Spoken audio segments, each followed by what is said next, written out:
जय हिंद दोस्तों। 90 शब्द प्रति मिनट डिक्टेशन स्टार्ट। यह बात तो हम सभी जानते हैं कि हमारे देश में लड़कियों को हमेशा लड़कों से कम ही आंका गया है। शिक्षा हो या अधिकार, हर जगह उन्हें समझौता करना पड़ा है। यूं देश की बेटियां हवाई जहाज तक उड़ा रही हैं, लेकिन आज भी देहाती इलाकों में हवाई जहाज उड़ाने वाले हाथ 18 की उम्र में पीले कर दिए जाते हैं। हमारे देश में लोग कितने ही नारे लगाएं, लेकिन आज भी कुछ लोगों की सोच वहीं अटकी है कि लड़कियों को पढ़ाने से क्या होगा, वे तो सिर्फ शादी करके चूल्हा चौका के लिए बनी हैं। और इसलिए हमारे देश की आधी आबादी हाथ में डिग्री लेकर तो घूमती है। एक देश तब कामयाब और विकसित हुआ माना जाता है जब उस देश के लोग शिक्षित होते हैं, लेकिन सिर्फ किताबों को पढ़ने की डिग्री हासिल कर लेने से सब कुछ नहीं होता। हमारे शिक्षित होने का मतलब है कि हम समाज में कोई बदलाव लाएं, अपने अधिकारों को जानें, अपने हक को पहचाने।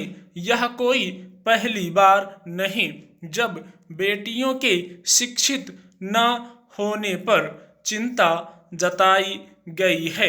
बेटियों के अधिकारों और उनके हक की लड़ाई तो लंबे समय से चली आ रही है।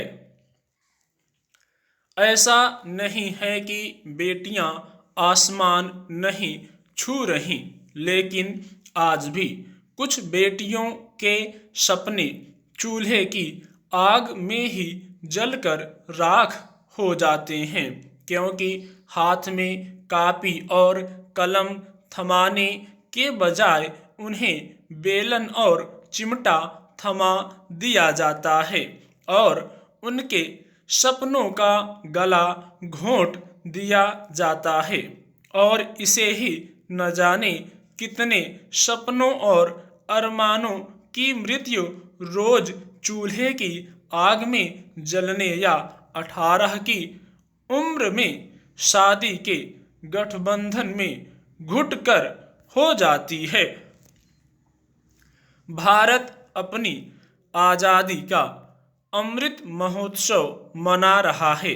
जिस समय संविधान की रूपरेखा तैयार की गई, यह सुनिश्चित किया गया कि किसी भी संवैधानिक पद पर बैठे लोग न किसी धर्म, जाति और भाषा के आधार पर भेदभाव करेंगे और न ही ऐसे कोई काम करेंगे जिससे देश की गरिमा और आभा एक राजनीतिक दल अथवा नेता तक सीमित हो।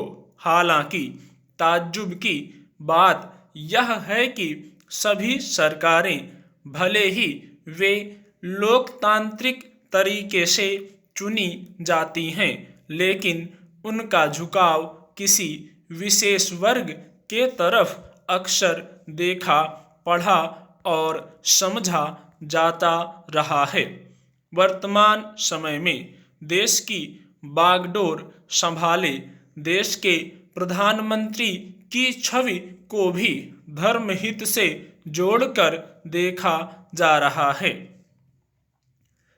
यह कहना अतिशयोक्ति नहीं होगी कि पिछले कुछ वर्षों जिस तरह के माहौल बन रहे हैं, उससे यह आभास होने लगा है कि अगर प्रधानमंत्री का समर्थन नहीं किया गया या फिर उन्हें वोट नहीं दिया गया, तो यह देशद्रोह और धर्म विरुद्ध जैसा लगने लगेगा। यह अत्यंत दुखद और गंभीर विषय है, जहां एक ओर लोकतंत्र में विपक्ष को सराहा जाता है, वहीं दूसरी ओर इस तरह की बयार चलाई जाती है। भारतीय संविधान प्रत्येक नागरिकों को असहमति का अधिकार देता है, लेकिन इसको किसी और तरीके से समझना और उसके खिलाफ कार्रवाई करना गलत है। स्टॉप।